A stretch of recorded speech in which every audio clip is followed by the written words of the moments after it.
Oi, gente. Pois é, a Globo versus Bolsonaro, Bolsonaro versus a Globo, não é? Bolsonaro que nos áudios vazados demonstra que encara a Globo como inimiga, e a Globo, por sua vez, embora esteja dizendo que não cultiva inimizades pela sua própria prática jornalística, tem tido uma cobertura bastante crítica de Bolsonaro, embora podemos dizer que essa cobertura crítica é justificada pelos fatos.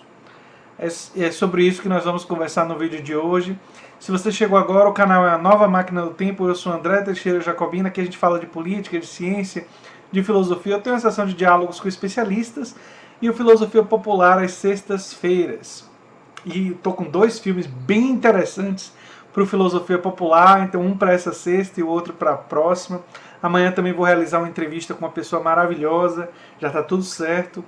E vai demorar um pouquinho para essa entrevista sair, porque é uma entrevista muito importante, ela vai coincidir com o lançamento de um livro de repercussão nacional, então as coisas estão... Enfim, estou ficando animado com as coisas do canal. Mas vamos falar da Globo, vamos falar de Bolsonaro, vamos falar dessa guerra. Bolsonaro, vocês se lembram, ele já ameaçava os meios de comunicação na época da campanha que iria tirar o dinheiro da propaganda do governo nos meios de comunicação e que isso seria uma perda muito grande do ponto de vista financeiro para todos os grandes meios de comunicação, inclusive as indústrias Globo. Se isso é verdade ou não, se isso representa uma fatia tão significativa assim para essa indústria, para indústrias Globo e para os meios de comunicação, para a mídia corporativa, eu realmente não sei. Porém, a Globo já foi encarando o Bolsonaro como adversário, um crítico, a partir do momento em que, não só por ter dito isso, mas por outras declarações, encarando a mídia com hostilidade, com agressividade. Nesse particular, Bolsonaro imita o seu ídolo, Trump. Donald Trump ficou chamando a mídia corporativa tradicional de fake news, de mídia comprada.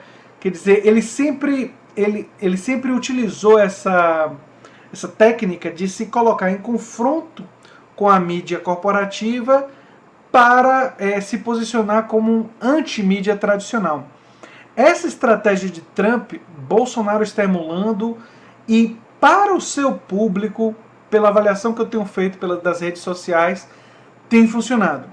Ou seja, o público do Bolsonaro, em sua maioria, claro que nós não estamos falando de todo mundo, mas em sua maioria parece que está adotando esse discurso nós contra eles. E pessoas como o próprio Bolsonaro, mas também Nando Moura e outros, estão contribuindo para essa visão de polarização, essa visão binária, maniqueísta, nós representamos o bem, eles representam o mal, para raciocinar sobre todas as questões. Então, por exemplo, no caso Bebiano, ele diz, não, Bebiano é o mentiroso, é o errado, é o que está metido com laranjas, e os Bolsonaros são bonzinhos. Eles, pode parecer uma tolice, uma infantilidade monstruosa estar construindo narrativas desse tipo, e é. Só que, se vocês analisarem os vídeos e tudo que eles têm construído em termos de narrativa, é assim que eles estão construindo as narrativas. E no caso Globo, a narrativa se repete. A Globo seria malvada, a Globo estaria noticiando notícias falsas contra o governo, está querendo derrubar o governo, e Bolsonaro é o pobre presidente que está tendo dificuldade de trabalhar. Essa é a narrativa que eles estão tentando construir. Que quem está na mídia, seja alternativa, seja mídia corporativa tradicional, seja mainstream, seja no YouTube ou em outro espaço, você estaria prejudicando o governo ao criticá-lo. Aí vai uma ignorância muito grande sobre o papel da crítica, porque a crítica, se bem feita, e esse é o objetivo que a gente tenta fazer aqui, e tenho certeza que boa parte do jornalismo tem esse objetivo, nem sempre consegue, às vezes é questionável, enfim, mas o objetivo é você fazer uma análise criteriosa das situações e, com isso, dar ao público, dar ferramentas à população e até mesmo aos políticos de fazer um ajuste de rota, de aperfeiçoar propostas, medidas e tudo mais.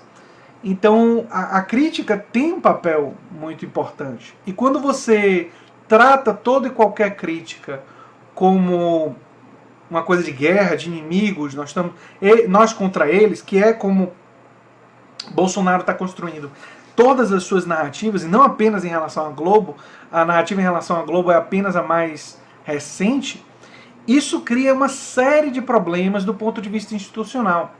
Um deles é que impede do governo de ver erros que vão para além da questão ideológica. Porque, por exemplo, existem coisas que eu divirjo com Bolsonaro e com o governo Bolsonaro que não são reconciliáveis. Ou seja, e são muitas coisas, né, no ponto de vista ambiental, direitos trabalhistas e tudo mais. Agora, tanto o governo Bolsonaro, quanto eu, quanto qualquer um, quer, por exemplo, diminuição do desemprego. Agora, as formas que cada um quer atingir isso são distintas. Se uma crítica bem feita permitir, por exemplo, demonstrar cientificamente que uma estratégia para criar emprego não vai funcionar, um governo que está atento a evidências diria: a gente estava pensando em fazer isso aqui, mas isso aqui não vai funcionar, vai prejudicar uma outra área, vamos evitar fazer isso. Essa seria uma postura racional, minimamente, não é nem científica, é só racional. Científica iria muito além disso. Uma postura científica iria pegar literatura nacional, internacional, literatura comparada, fazer grandes reuniões das principais especialistas em diferentes áreas e buscar as melhores soluções e, enfim, e delinear com base em determinados princípios, mas também fazer uma avaliação de viabilidade, enfim. Uma perspectiva científica seria algo muito mais completo do que apenas isso. Mas nós estamos retrocedendo para uma política, e essa é a razão do meu vídeo, de irracionalidade, que vai contra a razão. Que é uma política, porque quando você diz que o outro é seu inimigo, e você está falando de um membro da imprensa e tudo mais, não é apenas nós temos visões diferentes, mas ele é seu inimigo. E quando você trata os partidos políticos adversários como inimigos, e todo mundo que não concorda com você vira inimigo, e quem critica alguma coisa é chamado de comunista, então o pessoal do Bolsonaro está chamando agora o Felipe Moura Brasil, um cara de extrema direita, só porque criticou algumas coisinhas, de comunista. Quer dizer, quando se adota essa postura do ponto de vista ideológico, você cria primeiro um isolamento, aquela coisa do echo chamber, né? Você ouvir apenas os ecos, né, daquilo que você mesmo pensa, então você não tem acesso a visões diferentes da sua, e pior do que isso, você trata tudo de forma belicosa, de forma agressiva, de forma a não raciocinar bem sobre as questões. E isso é muito perigoso, a gente pensando em governo, porque potencializa erros para atingir seus próprios objetivos. Ou seja, criar crises do nada. E um exemplo é a própria crise envolvendo o Bebiano, porque eu já analisei aqui, foi uma crise de... Embora a questão das candidaturas laranjas seja uma crise grave e precisa ser investigada, o epicentro da confusão entre Bebiano e Bolsonaro foi uma briga antiga que ele tinha com Carlos Bolsonaro e que surgiu a partir de um mal-entendido e se desenvolveu, se um mal-entendido intencional ou não, eu não tenho certeza, porque o Carlos Bolsonaro pode ter usado esse mal-entendido para ter se livrado do Bebiano, quer dizer, a gente não pode afastar essa possibilidade, né? Ele pode ter se utilizado disso para atingir um desafeto, mas de qualquer forma, toda uma crise se gerou em torno disso, todo um escândalo, houve um desgaste muito grande para o governo, e foi um desgaste, se você analisar do ponto de vista racional, completamente desnecessário. Ele não precisava ter acontecido, mas ele aconteceu porque existe esse comportamento paranoico e conspiratório permanentemente no grupo Bolsonaro. Quer dizer, vai além até da minha denominação direita ralé, porque minha denominação direita ralé fala da formação intelectual, das pessoas envolvidas e tal, que é muito baixa, sim. Mas tem uma outra dimensão dessa direita ralé, que é o lado conspiratório, que é gostar de teoria da conspiração e que, por isso, considera que todo mundo que não está exatamente do lado deles está necessariamente conspirando contra eles. E é assim que eles encaram a Globo. E a Globo, se vendo como inimiga, embora tenha esse discurso bonzinho, é claro que a Globo principalmente os jornalistas da Globo e tudo mais, eles vão tomar uma postura, não diria agressiva, mas mais rigorosa. Ah, vocês não gostam da gente não? Vocês vão dificultar pra gente?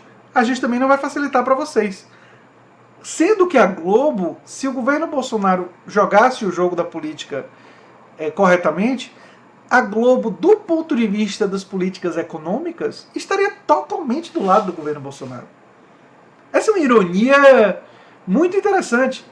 O que é que eu quero dizer com isso? Se você analisar, por exemplo, o Globo News, e se você analisar os comentadores da Globo do ponto de vista econômico e tudo mais, e o interesse dos executivos da Globo, você vai ver um alinhamento muito grande deles nas pautas econômicas com o governo Bolsonaro, com Paulo Guedes, especialmente com Paulo Guedes. Existe um alinhamento muito grande. Eles que gostariam de poder apoiar o governo Bolsonaro.